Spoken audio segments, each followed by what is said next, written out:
Jinqing, thank you so much for having me. It is really an honor to be here, and it's a particular treat to be in your dance studio in Shanghai. It's pleasure's mine.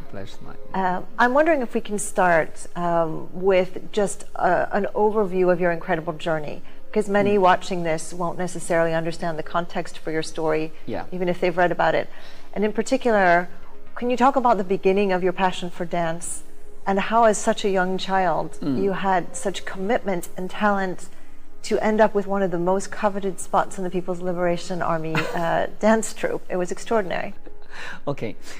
Start with very young age. I don't know. I think as a young age, I have no idea about a dance or different performance form, music and the traditional theater, everything. I always fascinated about the stage. The stage. I often tell people, I said, I choose to be standing on stage, but the dance choose me. I become a dancer.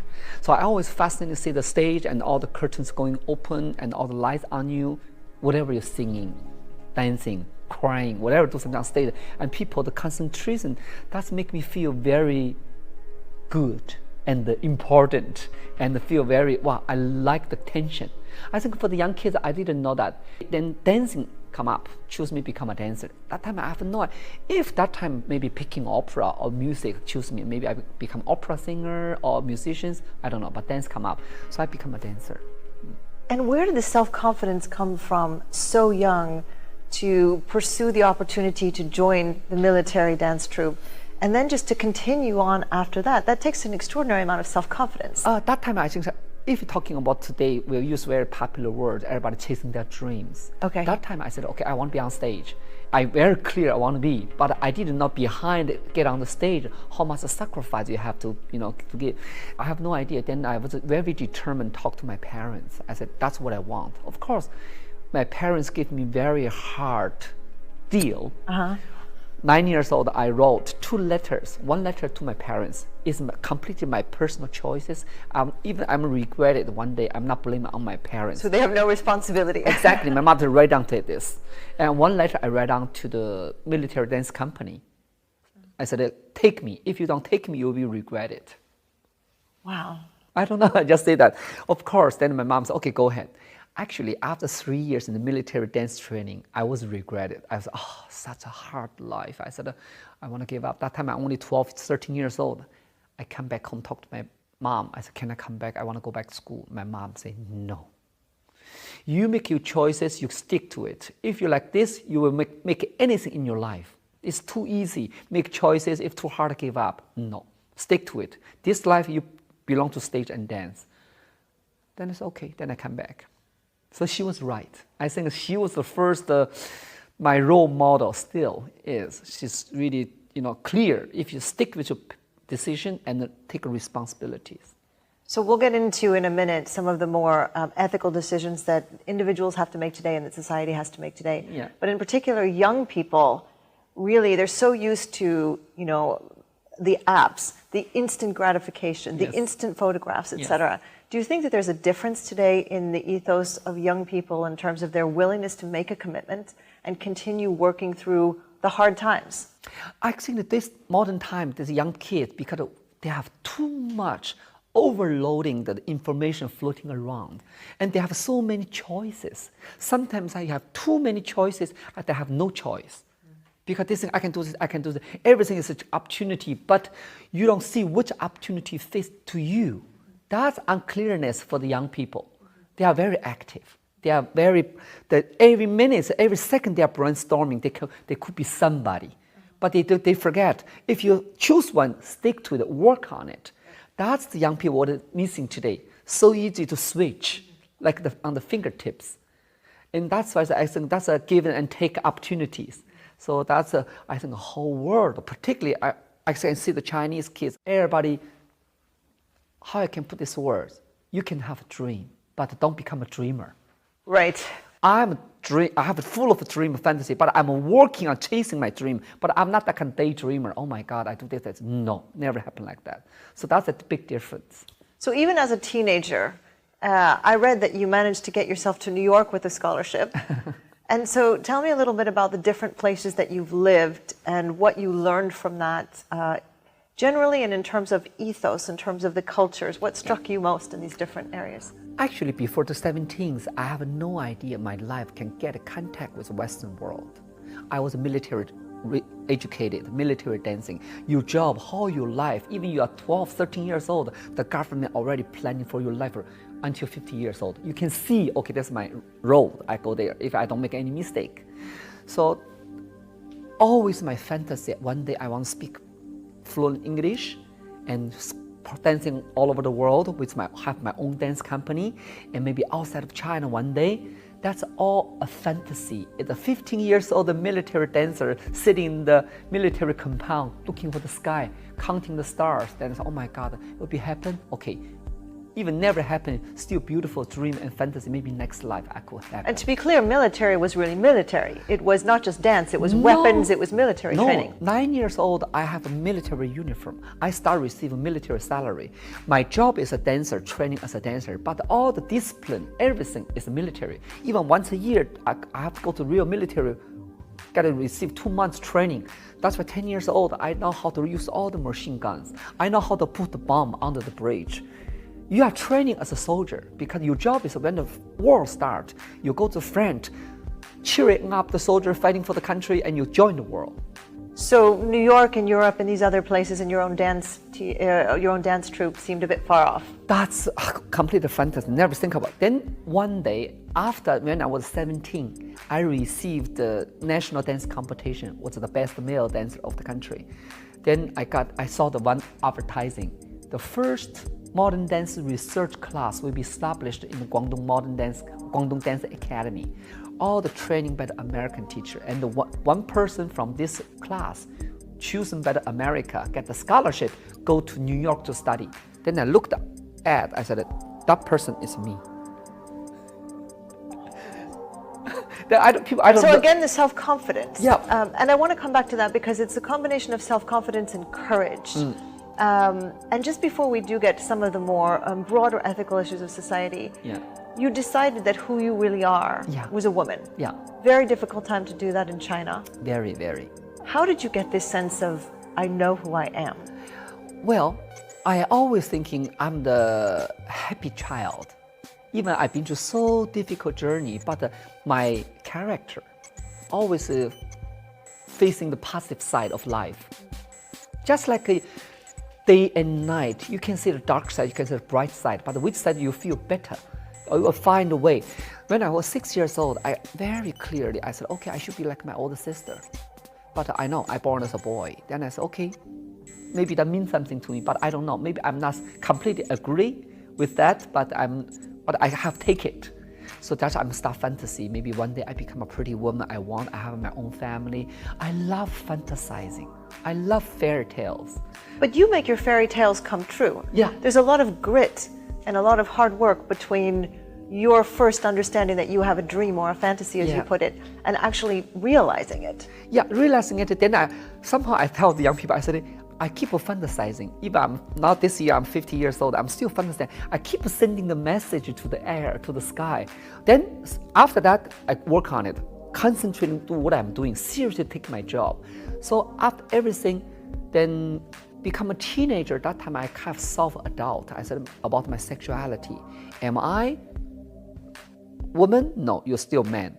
Are you category of a homosexual? I said, well, I don't know. Then I was doubting. I said, okay, drop out doubting. Concentrate on your job as a dancer. That time I very clear. In China, homosexual, transgender, my God, don't even think about it. Only thing you can do is do your best in this dance field, in the art field. You'll be the top of that. Then people maybe pay attention to your artistic achievement. Let's carry your personal life. I was wrong. I was thinking that, but it's completely wrong. It was wrong. Then I put all my attention to my dancing training. I become top of the China. Then, okay, I got a chance, get the scholarship, went to New York. After I went to New York, I said, okay, let's discover the world I was fantasizing, discover the new world, and reconstruct myself who I am. And from 19 years old until 28, take me 9 years old. 9 years, take me 9 years, every day thinking myself who I am. Of course, I'm not just wondering, but same time I'm working hard, discover the world, North America, Europe, and everything. Then I said, okay. Then at the end of the day, I find myself, get back myself. And when you made the decision to have the surgery and you come out as a ballerina, and you were very well accepted, it's extraordinary. I mean, from what I read, at the end of the day, it took people all of 5 minutes because you have so much talent and you have so much conviction about who you are. That time, I think people appreciate your artistic talent. And same time, with your decision, personal decision, they're hard to make any comment. They just quiet. I think the quiet already gave me confidence. They are waiting for I proved I was right. So I think that time, I give the society the time to be quiet, be silent. Then, of course, I didn't go back to Europe. So actually, if I go back to Europe, maybe my life much easier. I stick in China and build up the first modern dance company in Beijing and developing modern dance scene. And later by later, more and more people appreciate, okay, she's still the Jinxing, right, what everybody expecting for. So I think now more and more become people appreciate it. Yeah, and people still like me and love me, whatever. So it isn't just that you knew who you were and you became who you always knew you were. It's that the public recognized you as who you really were. And the reason I'm asking the question is that there's a lot of discussion these days about authenticity. Yeah. And we see it everywhere from Harvard Business Review saying, how do you become the authentic CEO, to more spiritual kinds of writings, and then just in mainstream television, especially in the West. And this idea of authenticity is something that you just embody. You just are who you are. And I'm wondering if that word resonates with you. And I'm wondering if it's something that for you, you describe it as work. You work toward authenticity.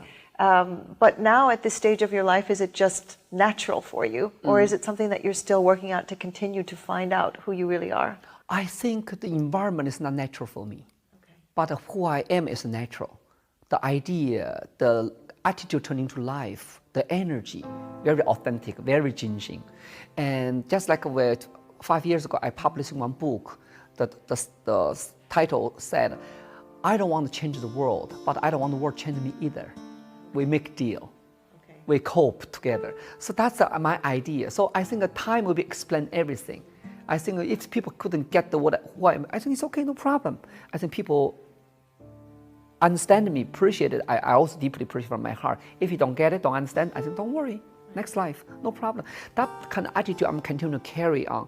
I become more and more people the attentions and okay, start to get change the ideas. So I'm hearing from you incredible courage, but also non-judgment. And I'm wondering what other principles are important to you in terms of how you guide your life, your decision-making, how you try to educate your children.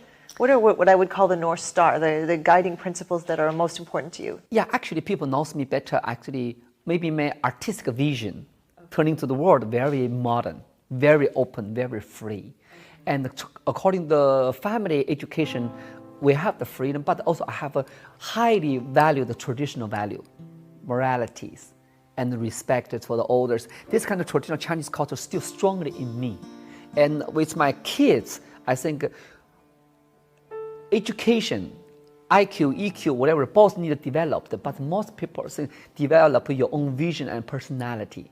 If I'm the person asking so much freedom for myself, same time I give my kids a freedom to choice and also take responsibilities.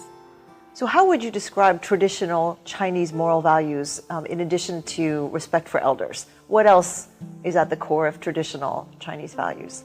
Because according to Chinese culture, I think I learned like in the Western, whatever young people, whatever in the business, in the school, whatever, they are open the platform for the young people, no age different. You have to show your opinion. But in China, it's different. If you have strong opinions, you have to know who's the oldest, who's the people before you. You give a certain respect, then you show your opinions. It's not like, okay, no, it's our young generation. It's almost gone the other extreme in the West, especially in Silicon Valley and places where there's technology, where there's this adulation of young people. Yeah. It's almost like you have to be 25 in order to be respected. Yeah. Are there particular figures in Chinese history that you admire most for their ethical fortitude, for their ethical stance? I don't know. I didn't particularly facing a lot of role models, but I think really just like I said before, my real role model is for me is the big influence is my mother. Your mother. Yeah, the strong woman behind.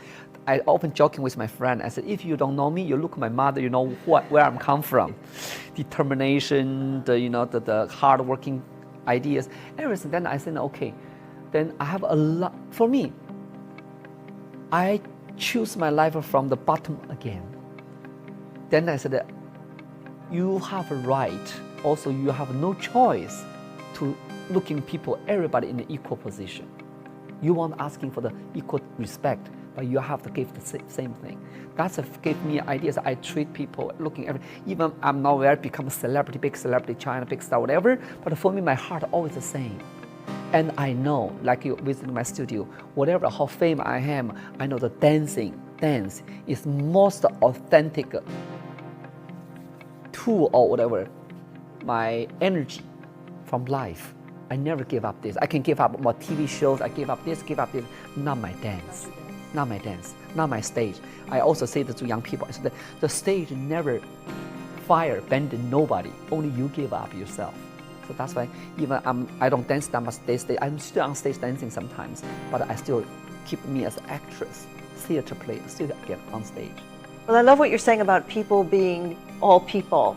And I've read a lot about your refusal to give in to labels, and in particular LGBT. Yes. And that really resonated with me because one of the things in my work on ethics is I try very hard to get people not to use I use the word categories. Yes. Because when you put people in categories, most of the time, especially with ethics, you oversimplify, and you don't give people a chance to really to explain really who they are, their perspective. And so I really appreciated that. Can you talk a little bit about how you really sort of enforce in your own life this refusal to give in to labels? Yeah, because in Chinese culture, like LGBT, the group, everything, different sexuality, different behaviors, in our old cultural history, we're always there. We have it that. It's nothing new for China. But Chinese culture is everything we don't categorize and labelize, just let it be. Naturally, so that's the certain freedom to make your own choices and make people understanding to different peoples. But now the modern society, especially the times are open up, and we got a lot of Western idea, like you said, categorized and also labelized. You belong to certain group, then you have to behave like this. I said, no. I said, why don't you leave people open? That's why myself, people say, why don't you do much more? You should do much more work for the homosexuals group. And I said, no. I said, I just be myself. I'm hardworking, standing there already mean a lot. That's it. I don't need to labelize myself. So that's the interesting other side of the label, which is that people start to hold you responsible for being part of what they consider a labeled group. Yes. Why aren't you doing more of this? Why aren't you doing more of exactly. that? Then they say, don't block me. I have my freedom to be myself. You don't need to put me in a certain area. Just I'm speaking for this area. I said, no. That's why even for me, I'm very fortunate. I said, because I have a 28 years male experience, now become a woman.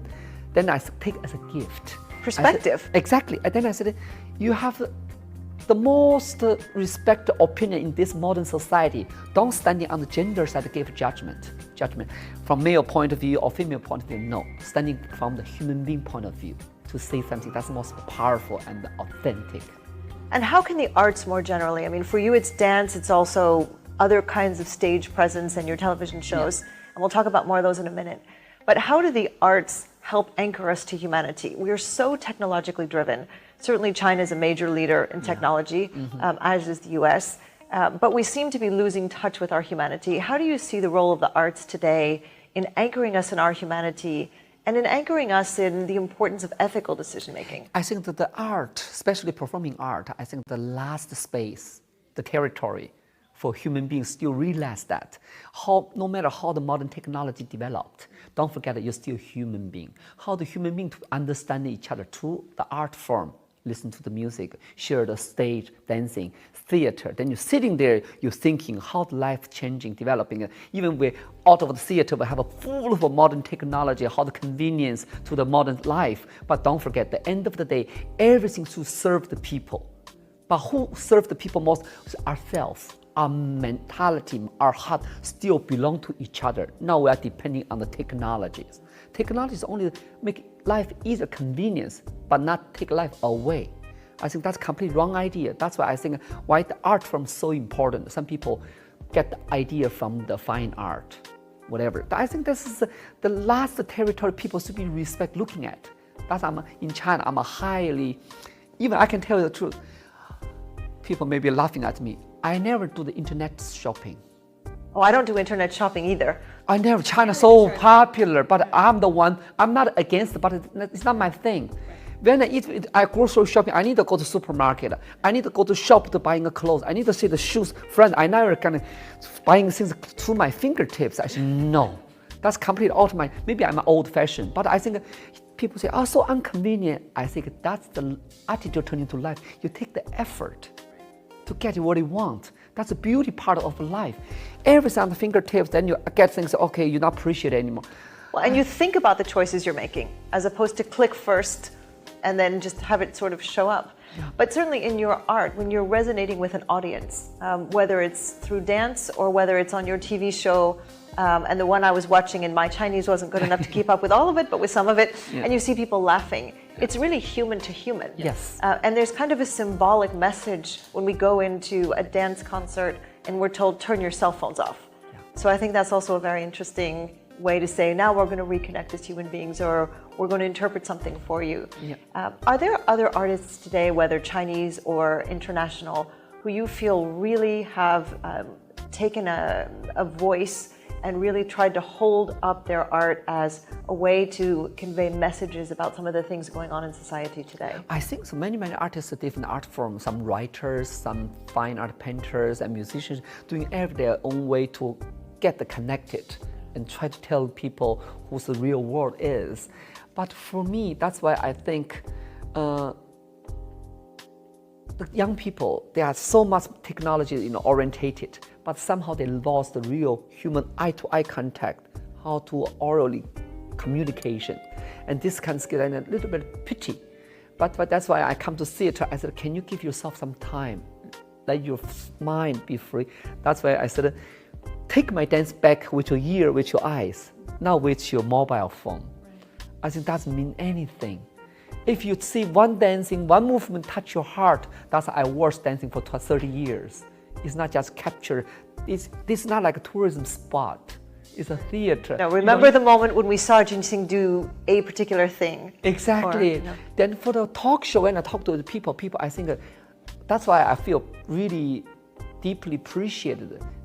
No matter how the modern technology developed, people still want to hear the human voice of the real voice, real thinking. And they do want to see your guests come out and talk about their real lives. Exactly. And all the celebrity I'm interviewing, before all the talk interview, they have some, okay, whatever, previous in the discussion, come to my talk show, all the stars, we just sitting there, start right away. Right. Then it's, oh my, this is so authentic, so true. I think that's why people like my shows. Then I get the energy from the audience, from the eye to eye. I feel that real communications. Yeah.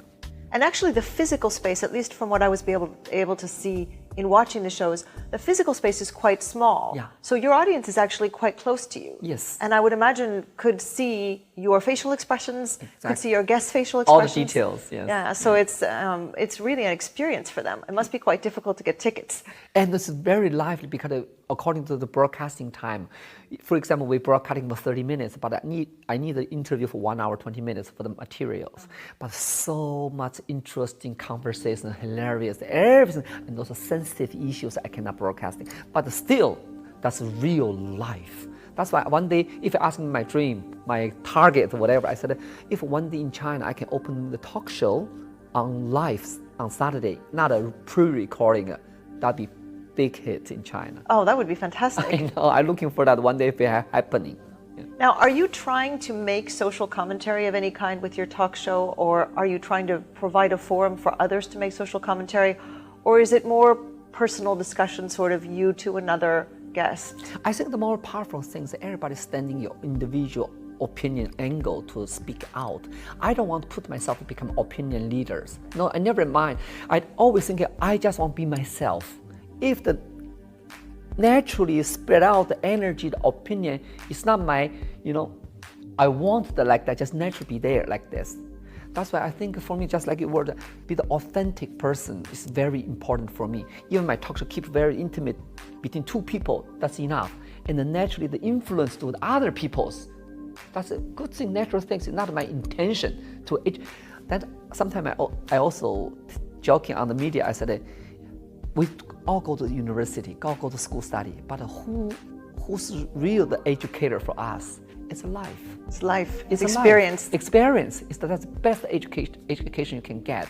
And even I talk to my children, you can read a lot of book, but don't stick to the book and don't 100% believe in the book, even the book written by the people. So take a reference and think about it and make a judgment. Reference, that I think is very important for the think. Yeah, exactly. Make you thinking. People think maybe have a religion, you have holding a different Bibles, but I think a book just give you a reference, just make you thinking. That's most good things. So speaking of experience, what has been the most difficult ethical conundrum that you've had to face either personally or professionally? Was there a moment in life where you just really struggled to come to what you thought was the right decision?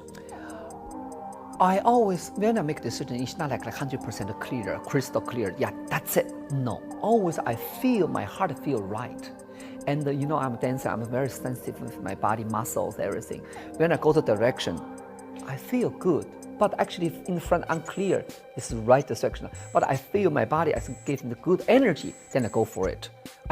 Interesting. Yeah, so I it's don't almost calculate. A physical response. Exactly, physical response. Then I don't calculate, if I make these choices, what kind of result I got. I'm not that kind of calculative. Okay. I say follow my heart. If this decision wrong and failed, then I still say, okay, I take the experience. Why? I take the positive side. And next decision, I mean, much more, be aware, be clear. So follow your heart. This word easy to say, but I think my physical tells me a lot. Have you ever made a decision sort of from an ethical standpoint where you said afterwards, oh wow, I really didn't do the right thing? That really isn't who I am. Can you give me an example? For example, when by 2006, I established my own independent dance festival in Shanghai. And where's the financial support? No financial support. Then I put my old house, whatever, only my property in China, in Shanghai. Then I put in the banking for the market, get more money to set up the festival and setting up this house and then get money. I'm not that kind of financial person. Actually, you're setting the house didn't go on time, then you get completely trapped by this kind of thing. Then I said, oh my God. Then I said, okay, next time I never touch the real estate market. I'm not that kind of person. So you better working hard, performance more, earning you money, then use this money to supporting your art. That's my way. I learned that. I said, people think, you're a big celebrity, now you have a lot of income, maybe you invest this, invest it. I said, no, I don't invest anything. If I invest my art. That's only, I learned that. But that was a decision that reflects that you were 100% putting everything into your art. So you may have regretted the decision, and I'm very sympathetic to not being financially savvy and not being savvy in the real estate market because I'm not either. But I love that the reason for the decision was to support your art. Yeah, but that makes it's wrong. You can supporting your art, but the wrong way. Then I said, okay, how I can earn more money to supporting my art? The purely performing art is hard to survive in the country. Then I said, okay, let's enter the TV, another performance.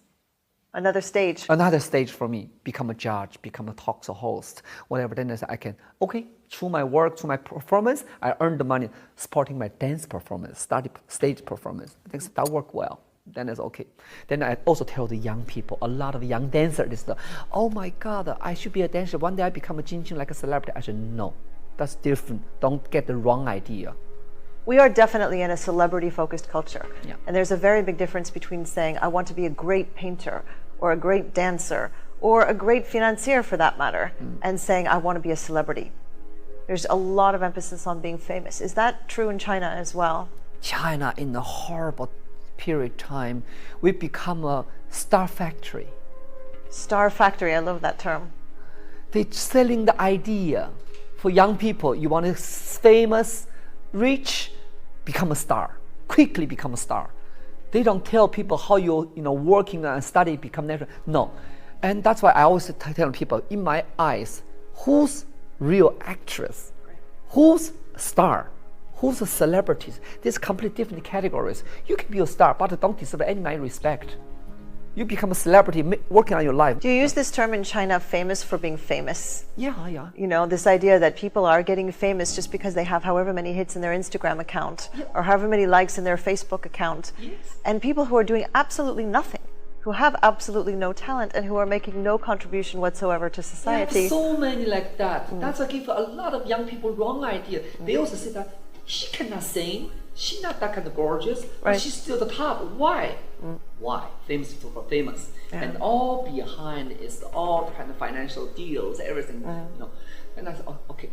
Then I said, I respect people find their own way to survive.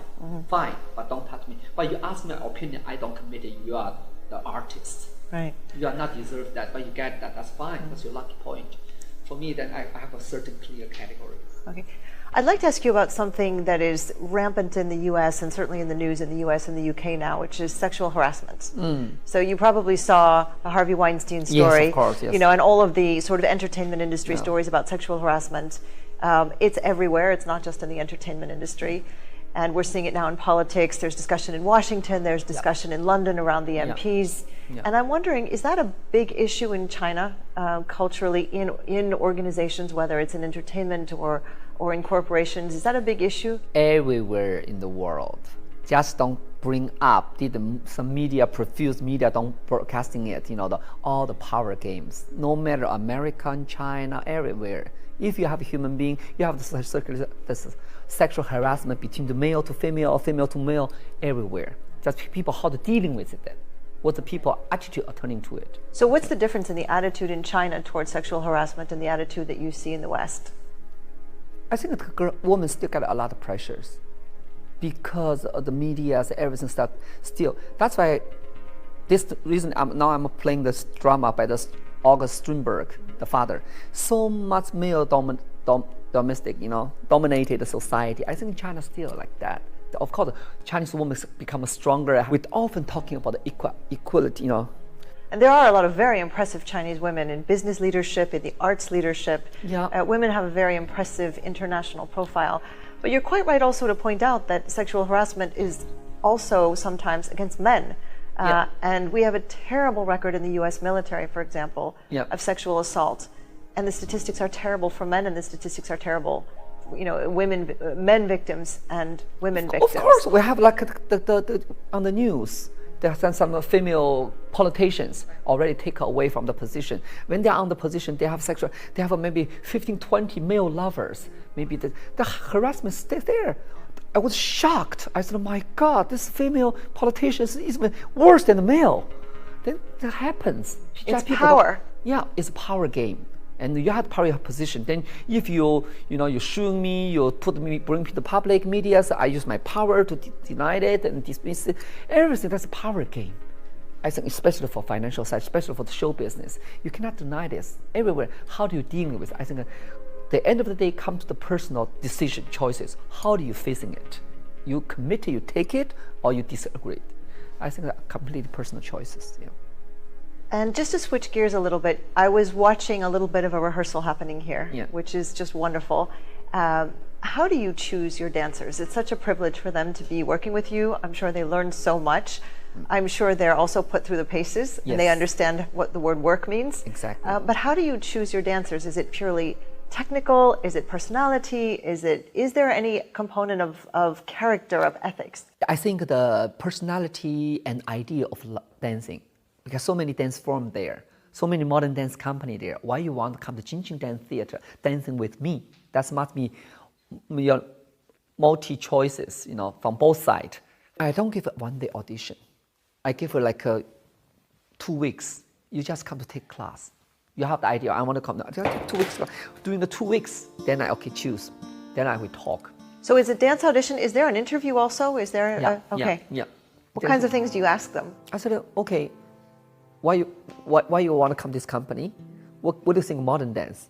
And which style your preference? And I'm looking for certain pieces, giving the opinion. Maybe very simple, naive, doesn't matter. But I want you to have an opinion. I don't want to have my company that just work with me as a physical tool or machine. No, I want you to have idea. Even the idea is very naive, very simple, but you have an idea. The idea can growing. So it comes back to what you were saying about your children, of you want people to think. Exactly. You want people to think for themselves. That's a very difficult thing in a world where truth is under siege. And I'm wondering if we could talk for a moment about that. We have fake news. We have all sorts of reports of Russia meddling in European and US elections. We have all manner of distorted truth. And it's spread on social media to hundreds of millions, if not more, instantaneously. Is truth a topic in China? Is fake news a topic in China? And what is your thinking about the importance of this? I think that's a fake news, how you can manipulating it. It's everything back to the power to manipulating people. What kind of thing you want, I want people to know. I want people to say, it's a completely power game. And that's why I think I cannot deal with that big giant power games, but I can at least educating my kids, influence my dancers or my, employees. I said, think about it. If this thing is so easy, I think everything in this world, nothing sort of must be black and white. Like you facing an art piece. Don't think this is wrong or this is right. You can only say, I like this, I don't like this. That's why when whatever news coming up, then say, oh my God, give a second thought. Don't immediately give your opinions. Let the time help you observing and digest a little bit. Then you feel that and follow your heart. Maybe all people say this is wrong decision. Maybe you feel so. Maybe something I think a different way. That's also fine. I think that's thinking is most important, and don't rush into yourself into any other opinion you don't even have a clue about it. And that may very well be the best weapon against untruth, against fake news. Yes. Because if we just take everything instantaneously as true, or if we don't bother to sort of stop and think about, what are the nuances here? Do I agree with it? I saw something yesterday that would disprove this. Yeah. If we sort of abandon our responsibility to think, we let weapons like fake truth. Then also you have to be very rational, be very logical thinking about all the news. Maybe from a human being point of view, emotionally, you have a lot of sympathy for something, some victim. And from the logical law point of view, you need to clear why it happened like this. One can't start to make any collapse. Must be both sides make a collapse. Then you think very clear. Then you give your opinion clearly. Don't just become so emotional. In this sense, I'm a very logical person. People say, in this moment, you are not like an artist. You are very logical. I say, yes, I'm very clear. That's why people like my talk show. I have a passion to share feelings, but I'm very clear with the opinions. Maybe the opinions sometimes are hard to digest, but the truth. Yeah. We've talked a little bit about your talk show. Yeah. Can we talk about your dating show? So the dating show, one thing that was very fascinating from a Western perspective was to see parents invited. Yeah. And I've always thought that it would be very nice for my children to invite my opinions on their dating lives. Yes. But can you talk about what your theory was about that dating show? And was the invitation to parents sort of a nod to Chinese traditional values? And what else went into your thinking about how to do a dating show? In the Western world, like America and Europe, how the marriage mean to family. Maybe the young people, they have the complete freedom to individual choices and stick with their responsibilities. But in China, two young people can fall in love freely. They like lovebird.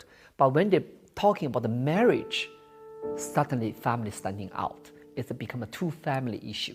Even today, China developing, open country after 30 years, everything economy growing. But the mentality of the marriage still much more as a family business. Okay. For example, young people, how you can ask young people when they're getting married, buy an apartment, impossible. But that become a wonderful deal. If the boy, you have no apartment, no house, don't even think about marriage. Okay. Who's going to help you? Your parents. Two young people get the kids. Who's going to help you to raise the kid? All the young people going to work, the parents. So that's why parents have the power and tool, say, to know the woman, the man you choose for your life. This, two families getting together. That's why I produced this China dating shows. Let people see that even today, according to marriage, how the mentality changing it. Are we still in the old time, or we are start to learn how to deal in the new time, new era? Or maybe there can be a good mix. Of course. Because in America, when you see advertisements, for example, for match websites where you can sort of find your perfect match, even in the space of a 30-second television commercial, they go from finding the perfect match, and you see with the app, to marriage. You instantaneously see people married. Here, imagine sort of dating apps and all of that kind of thing. If the families are going to get involved, as you say, they can do whatever they want with their apps. But at the end of the day, if the families are going to be involved, I don't think that still, I think that they can take it as a game. That's why for Chinese people, very important. I think for the Western world also, after dating several years, they have to bring the girl see the parents. If the parents don't, that's very difficult. And I think that's what China dating shows inviting. Also, a lot of now the Chinese reality shows, they just want the viewer pay attention to it. A lot of it set up, have a script writing it. Then this shows I want to be authentic. Maybe young people, they want to have appearance and cope with the script play. But when you're inviting real parents coming, it's very interesting to watch the real parents. All different kinds of parents are fine. There's no right way to be a good parent. People come from different perspectives. People come from different upbringing. And it's kind of a way of saying, different choices for different people. It's kind of mixing the modern and the traditional. And some of the family, the parents are super well educated. But according to marriage, they give most the opinion they're choosing. This, my goodness, I think like some parents, they're professor in the university and blah blah everything. Then ask what kind of daughter-in-law you're looking for. Say, I don't want she, smart, just pretty, okay, and have 5 babies. If she's great. Oh my goodness. I said, are you just looking for the birth machine or whatever? Yeah. It's shocking sometimes. It's not something what kind of education they get. But one of the things that struck me on your dating show from Western eyes, but somebody who's trying to understand the Chinese, was that the parents were acting and reacting from a very authentic place. And they were very different. And I actually interpreted as a platform to showcase that different types of parents are all good, that these are difficult decisions for everybody. But what most shocked you in doing that show in terms of reaction of parents or even reaction of the participants? We often say that, the parents know they are choosing best. I have the young people, I have confidence, I know my father, I know my mother, no problem. I say, don't be so naive. Certain things you know, but according to marriage, no. That's why for the parents discover, oh my God, my son or my daughter have such a taste about their future partner. And the kids have especially discovered parents had completely different opinion about the marriage. That's also have more, better mutual understanding through this platform. They're also, for me, too shocking, just like I said, come to the point of marriage. No matter your parents well educated or not, you're from the peasant, from the farmer, doesn't matter. The idea is so different. I remember one parent's father was a professor and mother was a successful businesswoman. They asked the daughter-in-law only the condition is a pretty, submissive, and have 5 babies in the future, and help husband running the business. So subservient, submissive, and from 2 highly educated parents. I said, really? My God. Then I was like, okay, that's what you're looking for. And I think, how many girls waiting to take this condition? So we really do see a mix on your platform of old and new, and even some people for whom new is very good. Being a businesswoman is very good, but I want my son to have the old-fashioned wife. Very interesting. You mentioned earlier trust, that people will go on your show and will be themselves, will be authentic because they trust you. What do you think is happening to trust in society today? And do you think that it has, to the extent that it's suffering, do you think it's suffering because basic principles that we talked about earlier of courage, of commitment, of integrity are failing? We lost a lot of trust between the peoples. The society developing so fast, and our moral system, morality system is going down so quick. For example, you often see the news, one older people falling on the street. If young people help him get up, and older people immediately showing the young people, you make me fall down, you have to pay me back. Oh, wow. And that's why in China, if some elderly people falling on the street, nobody touch it because they're too afraid. And one of the court cases was when they're showing the young people, you have to respond for the old people. Completely wrong.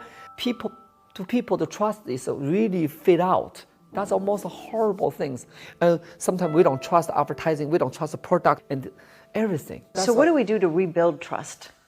What do we do to set ourselves back on the right path? Because that's a downward spiral. That's, I think, the society developing should be slowed down a little bit. And looking back, what are we missing?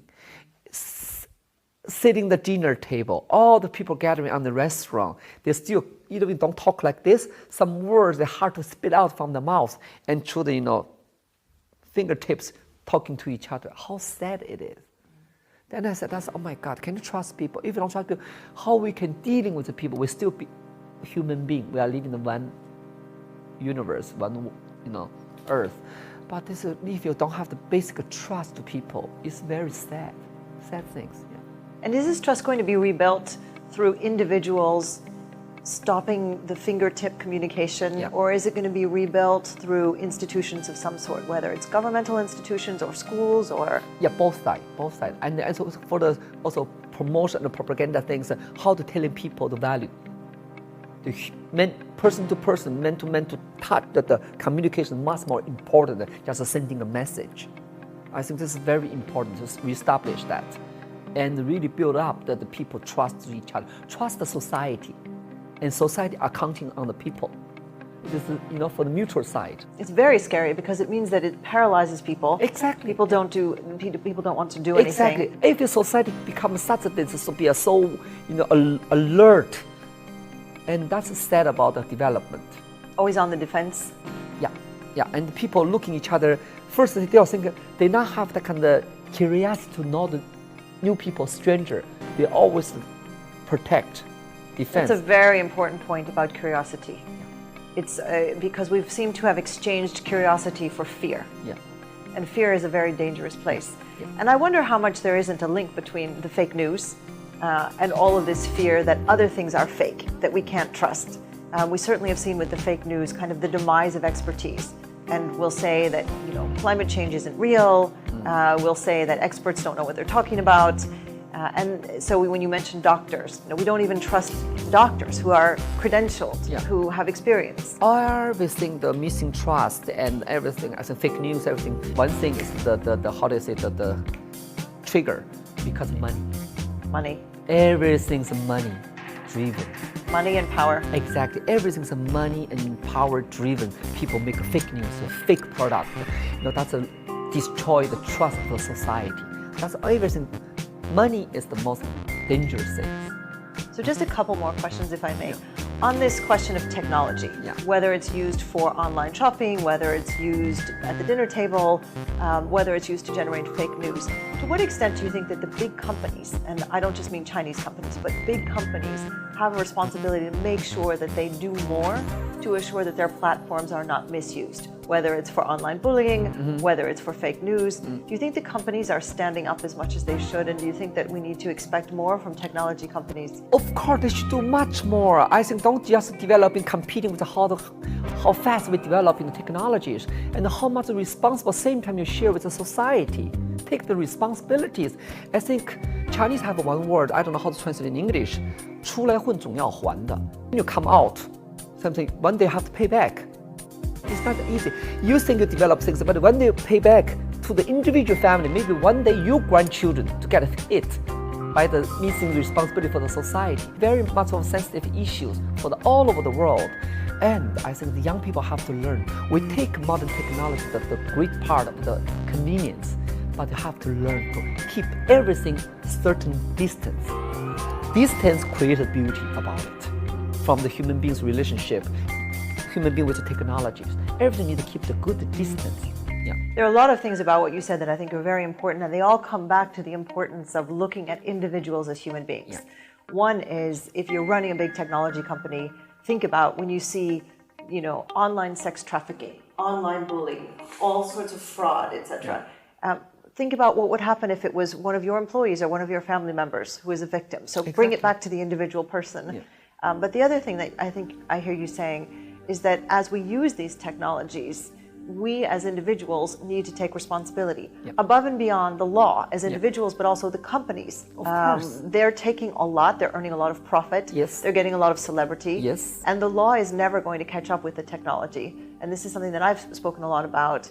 So they need to proactively step up and not say, oh, well, you know, it's not illegal. Yes, absolutely. I think the institution and the system have to give a clear idea. We give you space of developing it, but same time how the percentage you can divide it, but you take this full responsibility, the influence, the idea, the direction you're guiding to people, driven to people, follow the steps, everything to take responsibilities. And that's why for come back to individual thinking and say, you are part of the society and you have to pay back the respect and respond for the society. I think that's the healthy circulation. Absolutely. And to your comment about distance, it's so important, and I think we all forget it. We forget it as parents, we forget it as educators. But I've often said to people, for example, in a university, if you can't do it in a room, face-to-face with someone, you can't do it online. Exactly. So about online bullying. But I think sometimes the distance really gives people the idea that they're somehow protected, that they can do this thing out there, and it isn't really, you know, they're not bad people because it's kind of being done on this machine. And you can see the fake news or the horrible news spread out through the internet, through the world, whatever, everything. This is all the human being weak point. Everybody try to find the lucky part of themselves to spilling all the transformer, you know, sharing the horrible news. Then say, oh, I'm the lucky one. Or sometimes the truth, you need to let people know that was horrible things happening to the human world. But sometimes just like a bully, people just let people, all the, how I can say, the wrong energy, the bad energy. And it fuels itself. Exactly. It becomes contagious. Exactly. Then I don't mean, okay, sometimes you just cover up. No. But how you looking at the things, you know that you beware that you don't need sharing the wonderful news about bad. I think no, that's completely wrong ideas. Well, we lose control. I think once somebody sends these bad stories in motion or this fake news in motion, it takes on a life of its own. It gets spread and respread and modified. Exactly. But on the good side, I mean, I've looked at this Chinese app Meitu, which is quite interesting, where you basically, a few swipes, you can take away a few wrinkles, you can take away a few pounds, and then you go send that on to, you know, your dating site or to your social media page. What do you think about this idea that we feel an increasing need to put out a positive, to what this term curate ourselves? So we're saying, oh, look at my life. I've been on a beach this last week and I almost have celebrity status like, you know, X person, and look at my skin is perfect. And what do you think about the idea that we have to curate and only put out some either an artificial self or just the part of ourselves that we want people to see? I think I take it as self-entertainment. Okay. To make yourself happier. Whatever you find a way to make yourself happier, even though we have so many, you know, negative side of whatever something happening, they want to cheer up the positive side of life. I think that's a good thing. Where people make yourself happier and share something with friends. That's okay. That's I take it very, very easy. I think in a good way. Take it from the light. Exactly, in the light way. Why not? You're fine, enjoying it. But that's part of life, but not all of life about it. So that's a take it easy part. Everybody can choose the way to express.